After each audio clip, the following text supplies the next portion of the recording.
다 이루어야 될 것입니다. 그래서 좀만 버티면 됩니다. 50분만 잘 좀 버텨보시고 혹시 질문이 있으면 또 받아볼까요? 지금 쉬는 시간에 제가 질문 5개 이상 받았어요. 아, 좋습니다. 열심히 하시네요, 여러분. 좋습니다. 근데 혹시 또 질문이 또 있으신 분들은 얼마든지 질문해 주시면 좋을 것 같고, 또 이메일은 늘 열려 있으니까 이메일로도 질문 주시면 감사하겠습니다. 우리 마지막으로 칭의, 두 번째 시간, 칭의와 믿음, 이신칭의가 뭔지를 배울 거고, 두 번째는 이게 이제 많은 비판이 있는 게 중에 하나가 뭐냐면, 왜 종교개혁신학은 의의 정가를 말하는가, 그리고 왜 법정적인 걸 자꾸 말하냐, 그건 결국은 허구 아니냐 라고 공격을 많이 받아왔습니다. 그 공격에 대해서 제가 좀 디펜스를 좀 하겠습니다. 세 번째는 칭의의 시간에 대한 문제인데, 17세기 때 특별히 영원칭이라는 개념이 나타났어요. 이거는 잘못된 사상이라서 좀 비판을 하고, 마지막으로 칭의의 결과가 양자가 되는 거거든요. 왜냐면 하나님은 의롭다라고 인정을 한 사람에게만 하나님의 자녀가 되는 특권을 줍니다. 그러니까 이건 논리적으로 당연한 거죠. 그러니까 자녀가 의롭다고 인정을 받지 않은 자들이 자녀가 됩니까? 그래서 칭의의 결과는 양자다. 혹은 이방이라고도 불러요. 왜 이방이냐면 우리는 친아들이 아닙니다. 그러니까 예수 그리스도만 친아들이고 우리는 이방 되는 거거든요. 하나님의 자녀로. 그 관계성을 좀 배우겠습니다. 일단 이신칭의 한자어고, 모모로서 이, 믿을 신, 칭하다 칭, 의롭다 의예요. 그러니까 정리해보면 믿음으로써 의롭다 칭하다. 정확히 말하면 칭함을 받는다는 거죠. 근데 여기서 가장 많은 오해가 뭐냐면 믿음입니다. 믿음. 그래서 아까도 제가 말씀드렸지만 좀 더 구체적으로 말씀드릴게요. 이제 여러분들은 절대로 믿음 때문에 구원받는다는 말씀 안 돼요. 이건 잘못된 표현이고 잘못된 신학 개념입니다. 믿음 때문이라고 얘기하면 믿음의 공로가 생겨요. 그래서 그런 겁니다. 그래서 우리가 믿음을 말할 때는 이제 가장 중요한 게 눈인데, 눈에 대한 건 제가 추측을 설명드렸고, 몇 가지 예를 들어 들어볼게요. 믿음이 뭔지. 여러분 이거 보십시오. 이게 그릇이잖아요. 그럼 생각해봐요. 여러분들이 배가 고파요. 배가 고파서 우유를 따라가지고 콘프레이크를 넣어요. 그 다음에 이걸 먹어요. 그럼 여러분들은 내용물을 먹어요? 그릇을 먹어요? 그릇을 먹어, 바보지. 누가 그릇을 먹어?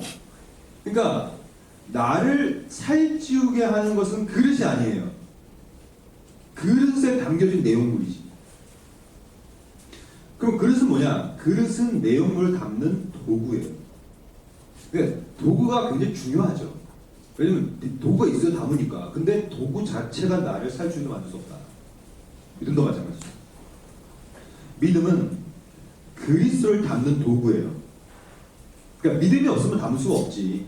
그래서 중요한 도구긴 하지만 우리가 그릇을 씹어먹지 않는 것처럼 믿음으로 구원받는 게 아니라는 얘기예요. 믿음 안에 담겨진 예수님을 통하여 구원받는 거죠.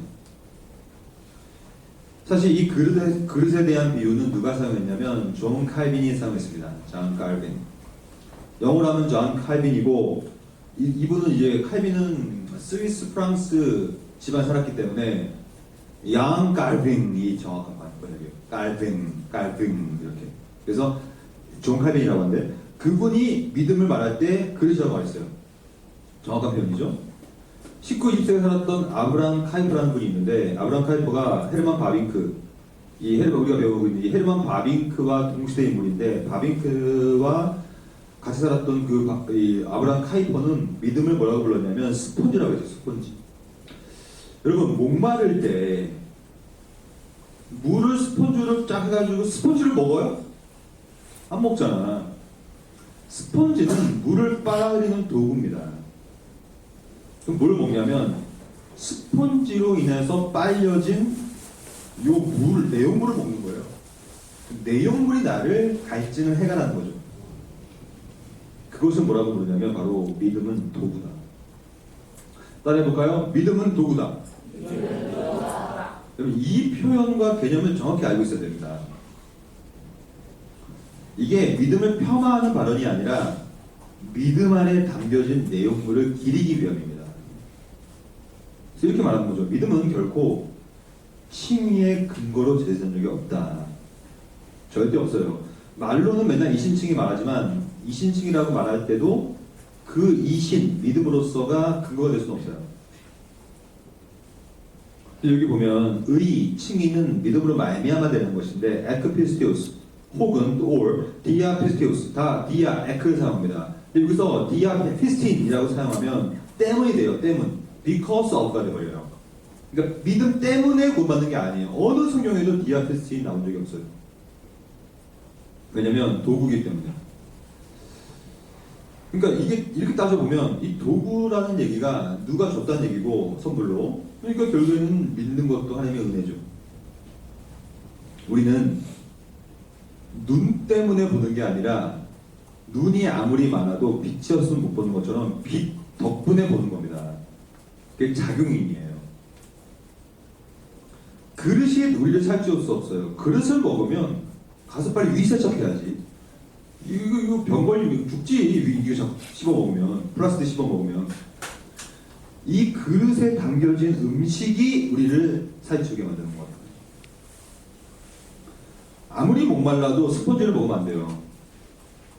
스펀지에 담겨진 물을 먹어야지. 그게 왜냐면 도구니까. 마찬가지죠. 구원은 맞아요. 이신칭이 중요하죠. 이신칭이로 봤는데 여기서 말하는 믿음에게 능력을 부여하면 안 됩니다. 믿음 때문도 아니에요. 믿음을 통하는 것뿐이에요. 그래서 그 안에 발견될 함이니 내가 가진 의는, 아니 이거 성경이 정확히 아니라고 하는데 지금 내가 가진 의는 나의 행위 율법이 아니다. 내가 가진 의는 오직 그리스도를, 목적을 조사합니다. 뭐뭐를 믿는 믿음. 여기도 디아 피스테우스, 디아, through, 통한다. 디아라고 쓰였을 때는 대부분의 한글 개역 성경은 말미암아라고 번역하죠. 말미암아. 그래서 저는 이신칭이라는 걸 영어로 번역할 때 이 대부분 이 이신칭이를 이 로서를 자꾸 생각해서 justification by를 써요. by faith. 저는 그것도 반대합니다. 왜냐면 의할 수도 없어. 내가 볼 때 믿음을 의하는 것도 아니에요. 그냥 through가 맞아. through. 통하는 것이 맞다고 봐요.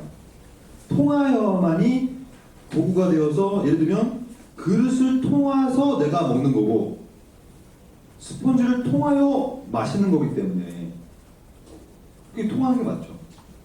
디아, 통한다는 게 맞다고 봐요. 말미암는다. 그리고 곧 믿음으로 하나님께로부터 난 의다. 그러니까 칭의는 내부적으로는 없다고 봐야 돼요. 제가 어제 말씀드렸죠. 이 칭의를 공부하는 이유는 뭐냐면 내 안에 있는 자기 의를 제거하기 위함입니다.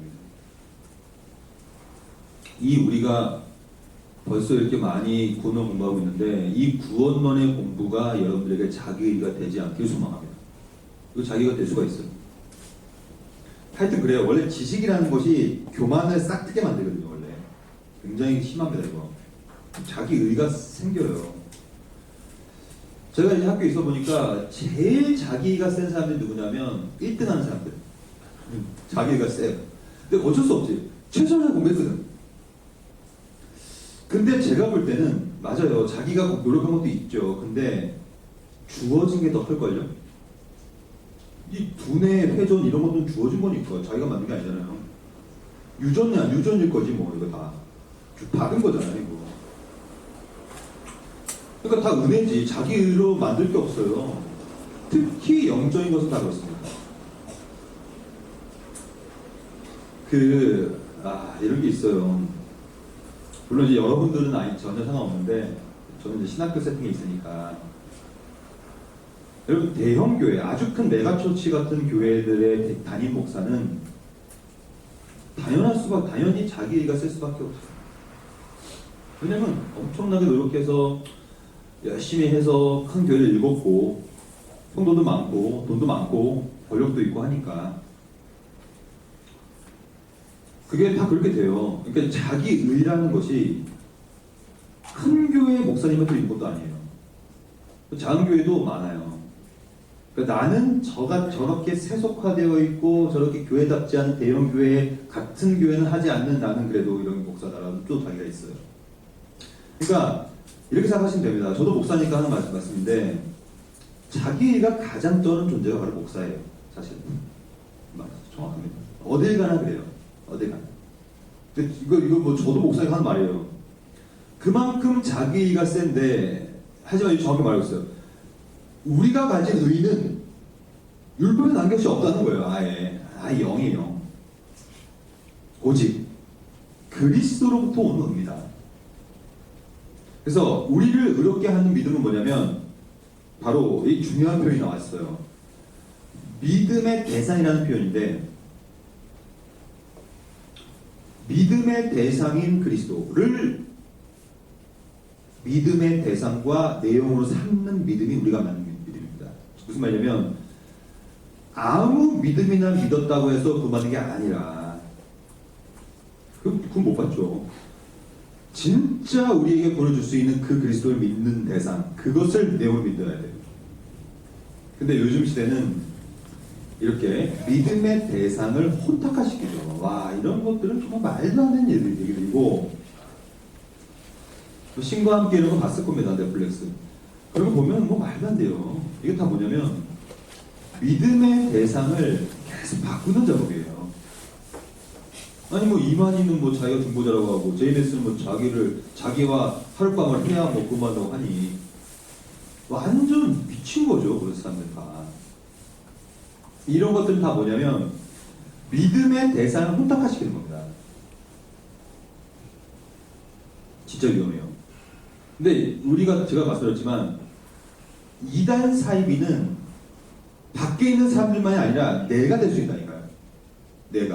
내가 오늘 예수는 믿고 이렇게 구원을 공부하고 있지만 내가 지금 무엇을 믿고 있는가가 핵심이에요. 여러분은 뭘 믿고 있어요?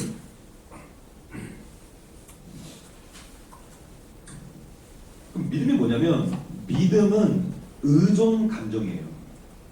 의존하는 거예요.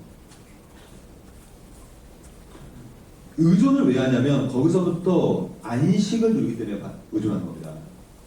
이게 기초적인 중독의 메커니즘이에요. 그러니까 내가 왜 그걸 하냐면 거기서부터 위로를 받고 안식을 얻으니까 마음의 안정을 취하고 그게 여러분들의 믿음의 대상인 거예요. 그게 뭐가 됐든 다양하게 있을 수 있어요. 그것을 하나씩 제거해 가는 거죠.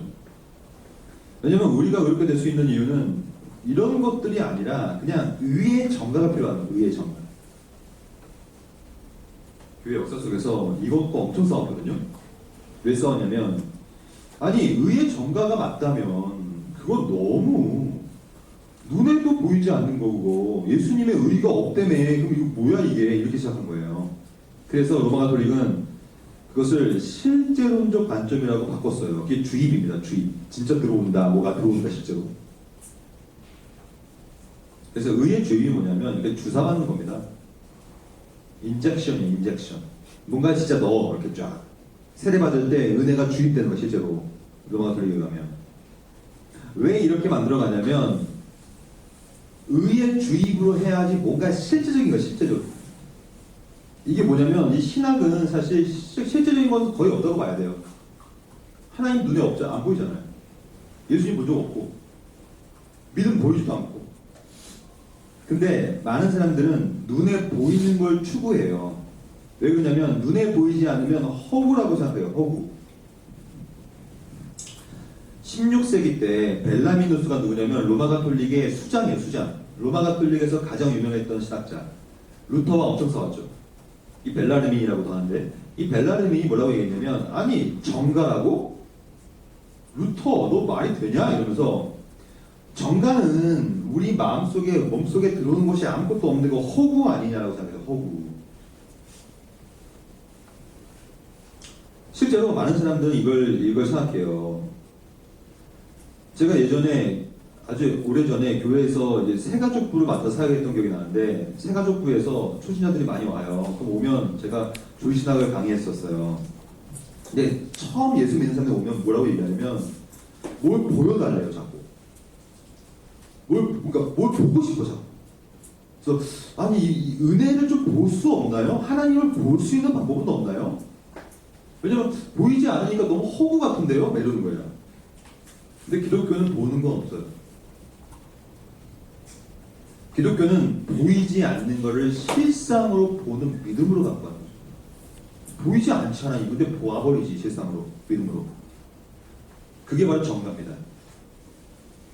벨라르미는 뭐라고 얘기했냐면 아니 정가된 의라는 것은 상상에 불과하지 않냐.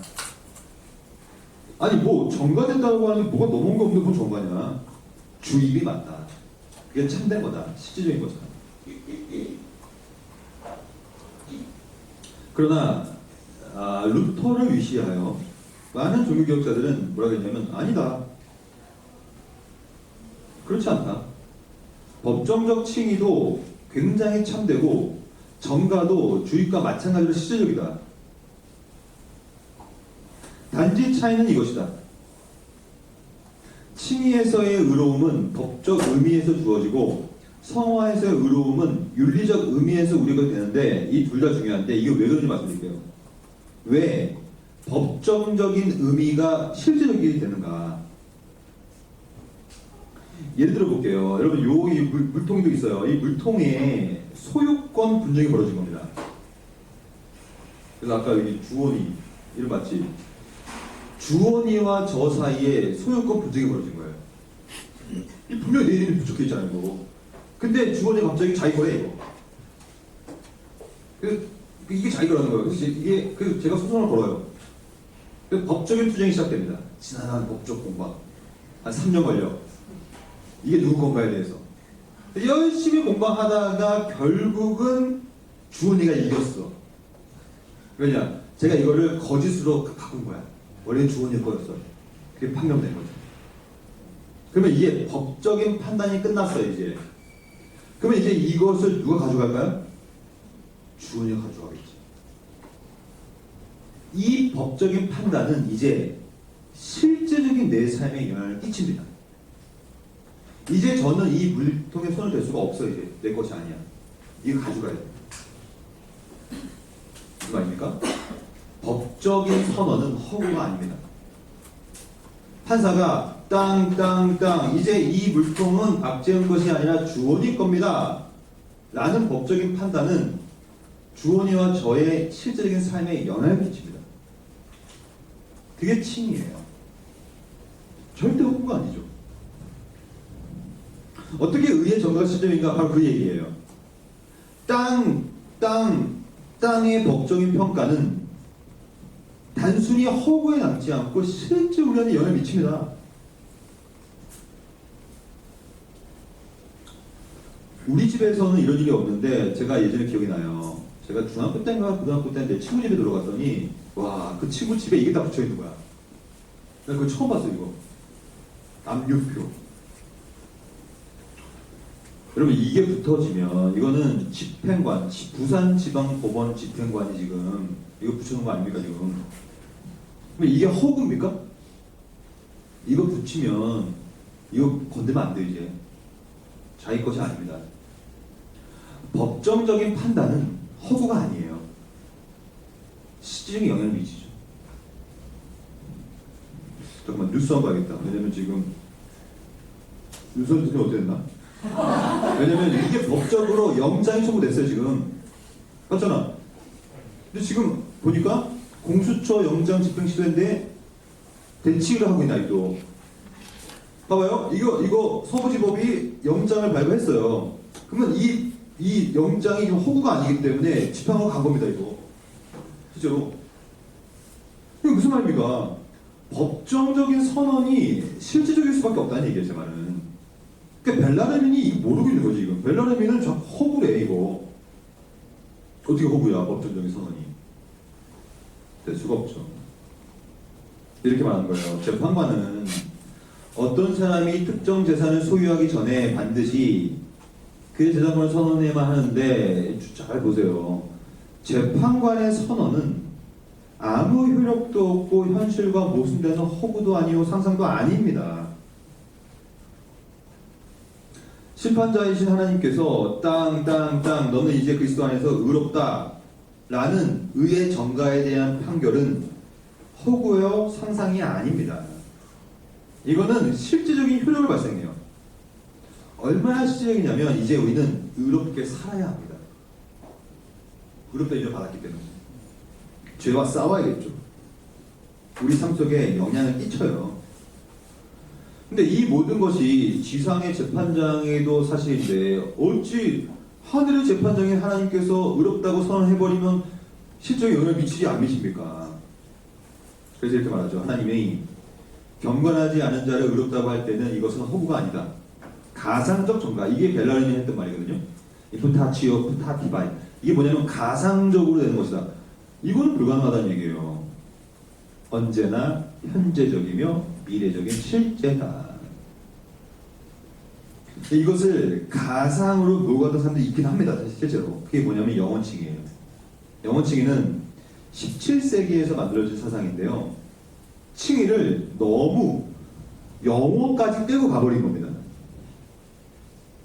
그럼 이거 왜 이렇게 됐는가요? 볼게요. 영원칭의는 뭐냐면 인간 중심적인 칭의론에 대한 반동이에요. 무슨 말이냐면 로마 가톨릭이 자꾸 칭의를 자기가 하려고 했어요. 의화되려고 했죠. 아르미니우스주의는 자기 멋대로 의지를 사용하려고 했어요. 신율법주의는 순종해서 구원 받으려고 했어요. 그러니까 인간들이 하려고 했어요. 칭의를. 그래서 그것을 싫어한 거예요. 사람들이. 그래서 그것을 반동을 하면서 야, 칭의는 인간이 하는 게 아니야. 영혼에서 되는 거야. 심지어 뭐라고 했냐면 영혼에서 칭의가 끝나는 거야 라고 얘기했어요. 그러면 여러분들이 이 맥락을 짚었다면 아마 여러분 대답할 수 있을 것 같은데, 맥락을 짚었다면 이 질문을 답을 해보세요. 영혼 칭의론자들은 반율법주의가 많을까요? 신율법주의가 많을까요? 그렇죠. 반율법주의가 많을 수밖에 없는 거예요. 그래서 반율법주의의 성향을 가질수록 영혼 칭의에 기울 수밖에 없는 거예요. 결국에는 아니 우리가 할 게 없잖아요. 영혼에서 끝난 거 아닙니까? 라고 한 거예요. 이 사람들이. 그래서 이것을 뭐라고 평가했냐면 바비크가 정확히 평가하죠. 영원한 칭의를 전부로 여기고 시간 속에서의 칭의를 위한 여지를 더 이상 남겨주지 않았다. 왜냐? 칭의가 영혼에서 완전하게 되어버렸고 영혼 가운데 실현되어버렸으며 야 이건 진짜 심각한 얘기죠. 우리의 칭의가 영혼에서 끝났다는 얘기예요. 지금 이거는 불가능하죠. 이러면 제가 이거 잘 설명해 볼게요. 이런 겁니다. 구원을 어떻게 받는가 말씀드려 볼게요. 구원은 우리가 뭘 했다고 받는 게 아니라고 제가 말씀드렸고, 왜 받냐면 영원 전부터. 왜 영원 전이라는 말을 쓰냐면 시간과 공간과 상관없다는 뜻이에요. 그게 영원이라는 뜻이에요. 시공간이 있기도 전부터라는 뜻이겠죠. 쉽게 말하면 창세기 1절 전부터, 그때부터 하나님께서 누가? 성부께서 선택을 합니다. 이건 다 성경의 가르침이에요. 누군가를 선택을 해. 그럼 이 사람은 선택해서 하나님의 자녀를 만들 계획을 만들어요. 그러나 그 영원전의 선택 때문에 구원받지만 아직 구원받은 건 아니잖아요. 우리가 태어나지 않았으니까. 맞죠? 태어나지 않았어요. 영원전에는. 근데 드디어 우리가 태어나요. 주원이는 아마 2010년생? 그렇지? 그래, 2010년. 그러니까 2010년에 태어났지. 그럼 2010년에 태어나기 전에는 구원받은 게 아니라고. 맞죠? 태어나기 전에 구원받았어요? 그럼 영혼칭의론자야. 영혼칭의 받았다고 하는데 영혼칭의론자입니다. 근데 태어나도 안 돼도 영혼칭의를 받아. 그러면 주원이가 2010년에 태어났어. 응애 태어났겠지. 맞지? 응애 태어났어? 태어났잖아. 그럼 봐봐. 그럼 주원이가 태어나자마자 구원받은 거야? 아닙니다. 죄인으로 태어난 거예요. 그렇죠? 구원을 받고 태어난 사람 없어요. 그래서 모태신앙의 말은 없애버려야 돼요. 잘못된 가르침이야. 모태신앙이 어딨어? 모태죄인만 있을 뿐이에요. 모태에서부터 신앙이 어딨나? 모태에서부터 죄인으로 태어나는 거예요. 근데 만약에 주원이가 복음을 들었다. 그리고 그 복음이 효과적 부르심을 작용했다면, 그래서 그 복음의 부르심이 주원이의 마음밭에 심겨져서 중생의 씨앗이 나왔고 믿음과 회개를 통한 회심하여 의롭게 인정을 받았다면 그걸 받았겠지. 그게 언제인지는 모를 거예요. 그걸 받았다면. 근데 중요한 것은 시간과 공간, 최소한 2010년 이후에 구원을 받은 거야. 왜 받았어요? 구원 받았다면 영원전의 선택 때문에 받은 거예요. 이게 뭐라고 하냐면 영원전의 선택과 시간 속의 그 선택의 실행은 반드시 구별되어야 된다는 개념이에요. 뭔 얘기인지 알죠? 이게 구별이 되지 않는 순간 영원층에 빠져요. 시 공간과 상관없이 영원에서부터 끝나버려요. 층이가 구원받고 태어나버려요. 그럼 말이 안 되지 이거. 물론 여러분 영원층의 장점도 있어요. 바울도 말하고 있어요. 영원층의 장점은 뭐냐면 아주 귀중한 진리를 담고 있는데 구원의 시작을 영원에 두는 거예요. 끝까지. 이건 되게 중요한 장점이죠. 왜냐면 그 당시에 자꾸 인간이 하려고 하니까.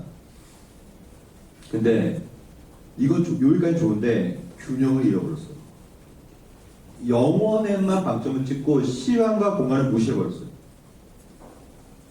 만약에 영원에서 본 말씀은 예를 들면 제가 만약에 영원칭의론이 말하는 것처럼 영원에서 칭의가 완전히 끝나버렸으면 저는 이제 어떻게 살 건 줄 알아요? 막 살 겁니다. 이제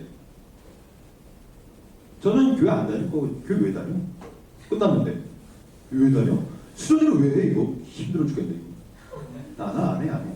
나는 그냥 막 그냥 타락하게 살아버릴 겁니다. 그냥 끝났는데 구원이 왜 열심히 살아? 그게 문제인 겁니다. 그게 반영법적 문제가 나는 겁니다. 영원에서 끝나지 않아요. 영원에서 시작하는 것뿐이에요, 여러분. 이 구원과 칭의는 시간과 공간에서 내가 예수를 믿을 때 완료되는 겁니다. 영원에서 하는 게 아니라. 이렇게 말하는 거죠. 왜냐하면 선택은 영원부터 시작한 게 맞아요. 그래서 영원 전부터 협약이 벌어지고 언약이 벌어지는 거예요. 특히 구원사역을 포함한 시간 속에서 발생한 모든 것들은 영원으로부터 시작하는 거예요. 영원에서 시작되는 겁니다. 다 백관에서부터. 그러니까 여기까지는 옳은데 문제는 가장 단점이 뭐냐? 치명적이지 이거. 영원칭의 가장 큰 치명적인 건 뭐냐면 시간과 공간을 무시하는 게 있어요. 이게 문제죠. 개혁파 신학자들은 언제나 영원칭의를 반대했습니다. 그래서 제가 아까 말씀드렸죠. 칭의에 대한 영원 작정과 시간 속에서의 실행을 구별해야 합니다. 반드시. 만약에 여러분들이 구원을 받는다면 영원 전 작전대가 받겠는데 시간과 공간에서 말씀을 들어가면 안 됩니다. 그것이 시간과 공간에서 이 작정이 실행되어야 됩니다. 이것을 아주 철저하게 균형을 잡아야 돼요. 아주 철저하게. 영원 전의 작정과 그 작정이 시간 속에서 실행된다는 사실을 균형을 늘 잡아야 됩니다. 영원 전 작정은 내적 사역이라고 해서 객관이고요. 시간 속 실행은 외적 사역 주관입니다.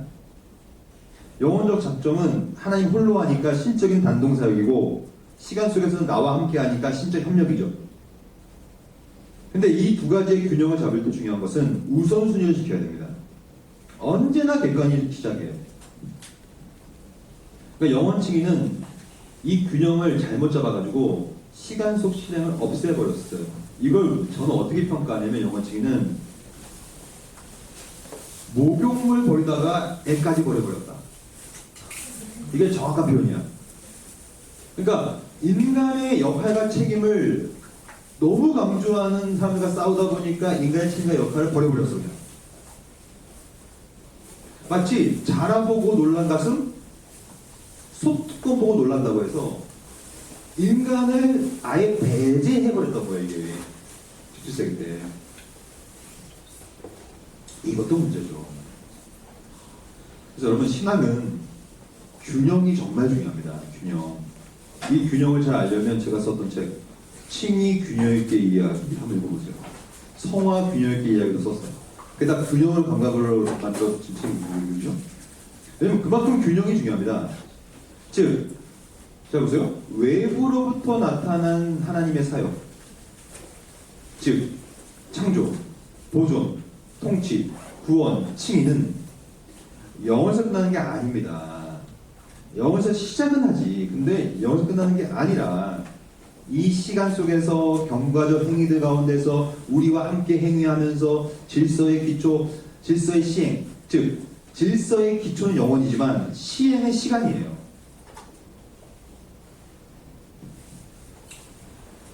아무리 여러분들이 유전자를 잘 받아가지고 똑똑하게 태어나도 여러분들이 최선을 다하지 않으면 그에 합당한 결과가 나오지 않는 것과 똑같죠.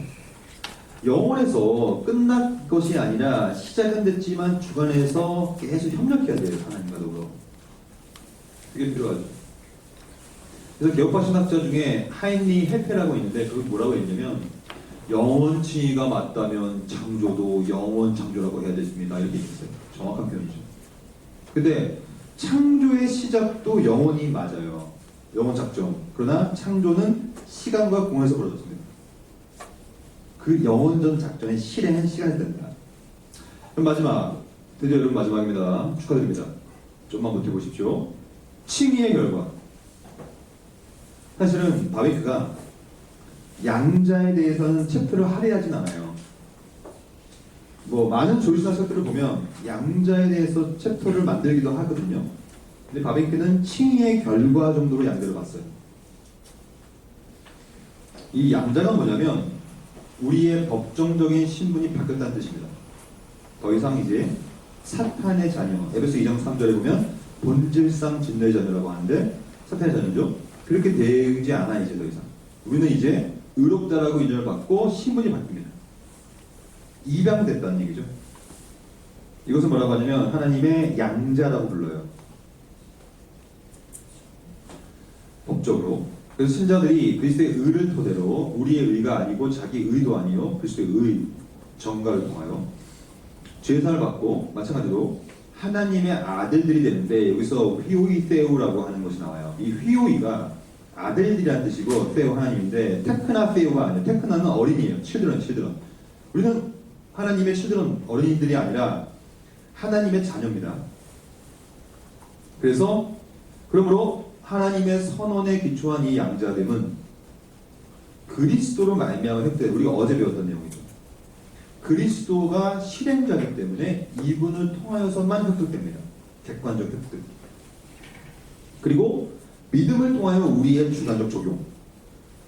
그러니까 소유권이 나의 소유가 되려면 성령의 적용이 필요하다. 우리가 배운 내용이죠. 이게 뭐냐면 이런 겁니다. 여러분들이 죄를 져서 교도소에 들어가요. 제가 아는 사람 중에 교도소 갔다 오신 분들 좀 있는데 들어봤더니 여러분 교도소 가면 진짜로 다시 들어가시면 돼요. 그러니까 군대보다 더 심하대. 그러니까 이런 거지. 군대 다시 갈래? 1억 주면 갈래? 그럼 갈 수 있대. 근데 1억 줘서 교도소 갈래? 그럼 못 간대. 그만큼 교도소가 힘들대요. 그만큼 심적으로 힘들고 그렇대요. 생각해봐요. 여러분들이 칭의가 됐다는 얘기는 뭐냐면 신분이 바뀌는 거예요. 당신은 이제 죄인이 아닙니다. 교도소에 나오십시오. 당신은 이제 의롭습니다. 의인으로 인정받는 거예요. 그럼 이제 교도소에 나왔는데 그래서 신분이 바뀌었는데 또다시 교도소에 들어간다는 것이 바로 죄를 짓는다는 뜻이에요. 죄의 노예가 또 된다는 거죠. 그럼 안 된다는 거예요. 그러니까 칭의가 되면 양자가 되기 때문에 그 다음 우리가 내일 오전에 배울 성화는 당연하다는 겁니다. 생각해봐요. 아까 제가 예를 들어 더러운 얘기 들었잖아요. 깨끗이 샤워하면 똥 바르면 안 되잖아요. 똑같은 거라는 겁니다. 법정적인 신분이 바뀌었으면 바뀐 신분답게 살자는 얘기예요. 지금 그 얘기가 이 얘기입니다. 그러면 누가 우리한테 하나님의 자녀라고 증거하는가? 믿음 안에서 성령이 그 역할을 합니다. 성령. 왜냐하면 이분이 적용자다 그래요. 적용자. 성령은 오늘도 우리가 하나님의 자녀임을 우리의 영과 더불어 증거해요. 그래서 자랑하게 만들죠. 그래서 오늘도 성경에 많이 나와요. 육체의 소욕과 성령의 소욕이 늘 싸웁니다. 육체의 소욕은 사탄의 자녀의 소욕으로서 계속 죄를 지으려고 해. 근데 여기서 성령의 소욕이 나타나가지고 막 그러면 안 되잖아. 마치 인사이드 아웃처럼. 인사이드 아웃 보면 뭐 있잖아, 그 몇 명 그 애기들. 걔네들 서로 감정되나, 감정도 싸우잖아, 막 서로. 똑같아요. 우리 안에 그런 싸움이 벌어지는 거죠. 인사이드 아웃 참 잘 만들어주고. 그 아이디어가 대단해요. 성령이 친히 우리의 영과 더불어 우리가 하나님의 자녀인 것을 증언하는데, 여기서 증언하다는 헬라어 동사, 이게 확인하다는 거거든요. 확인. 그래서 함께 증언해주고 이런 겁니다. 여러분들 가운데 이런 소리가 들릴 거예요. 반드시 성령의 소리가 들려요.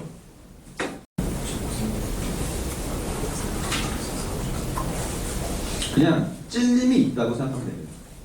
야, 내가 이거 안 하면 안 될 텐데 라는 불현듯 마음이 생길 겁니다. 근데 인간은 그것을 자기 합리화하고 자기 정당화하는 데 프로페셔널이에요. 그치, 인간이.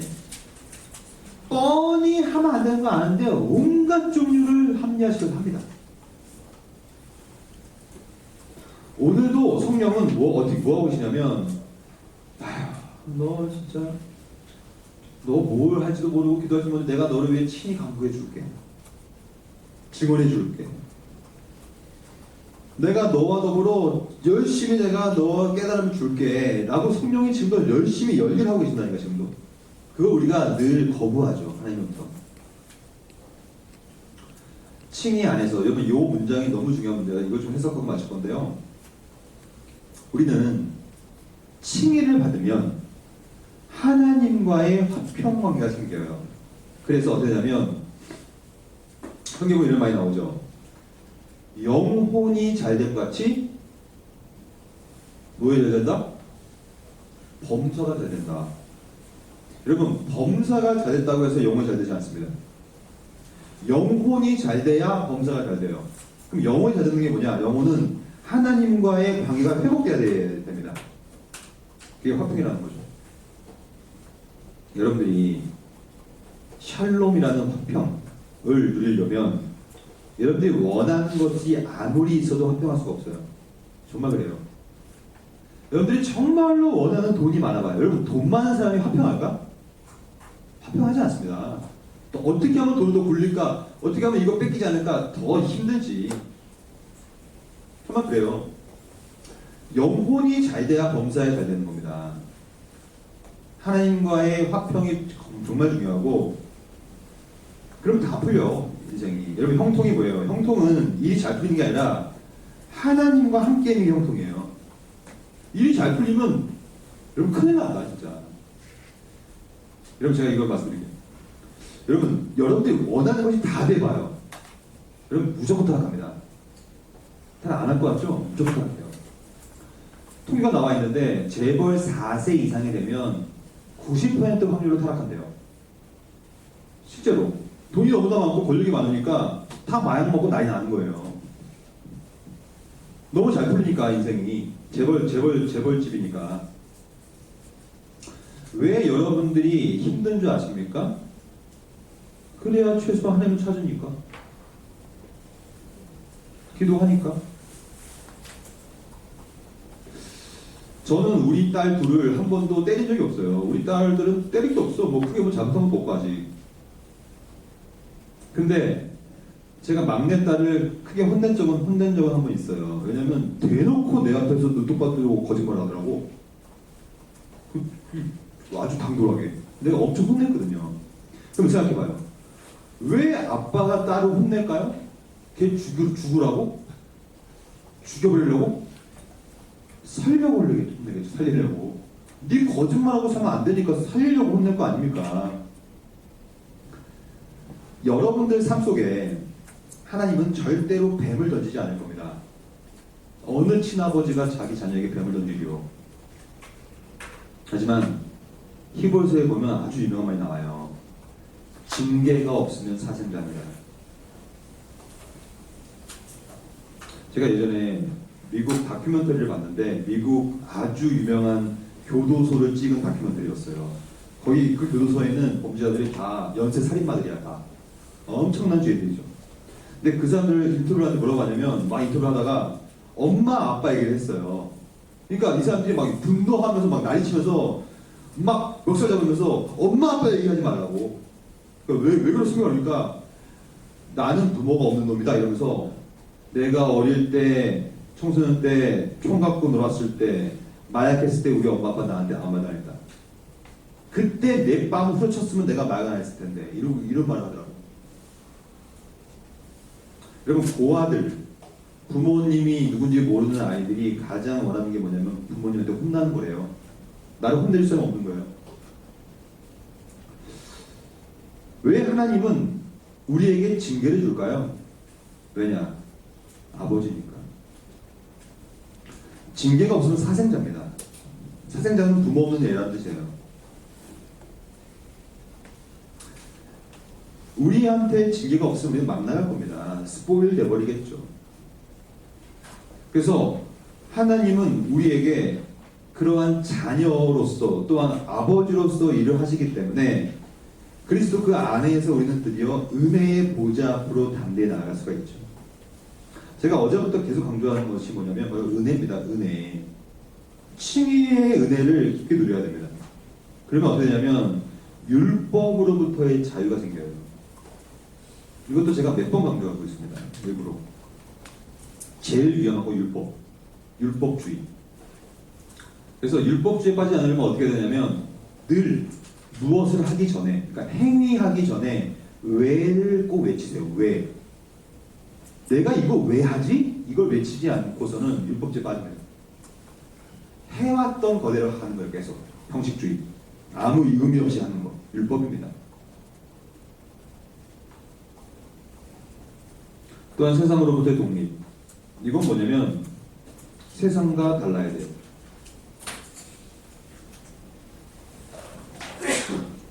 이 모든 것들이 어떻게 오는가? 믿음으로부터 오고요. 이신칭이라고 하는 그 칭의로부터 와요. 이것이 우리가 내일 아침에 배울 주제입니다. 믿음이 있다면, 칭의가 진짜 있었다면 성화가 저절로 흘러나온다. 이것들은 영생을 얻기 위한 것이 아니에요. 아무리 노력해도 행위로 영생을 받을 수 없어요. 하지만 영생을 은혜로 받았다면 이제 행위해야 합니다. 각 신자가 이미 소유한 영생의 계시, 바로 인과 증거라는 개념. 인이 뭐예요? 도장 찍는다는 겁니다.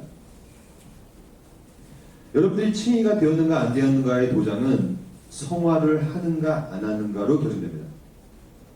성화가 없다? 칭의가 없어도 돼요. 분명합니다. 열매가 없으면 당연히 없죠. 나무가 없으니까. 행함이 없다? 왜 없냐? 죽은 믿음이니까. 칭의가 없었던 거예요. 실제로. 정말 그래요. 그러면 뭐가 증거냐? 칭의의 증거가 뭐냐? 성화입니다. 즉 최소한 이제 신분이 바뀌었으면 교도소에 들어가지 말아야죠.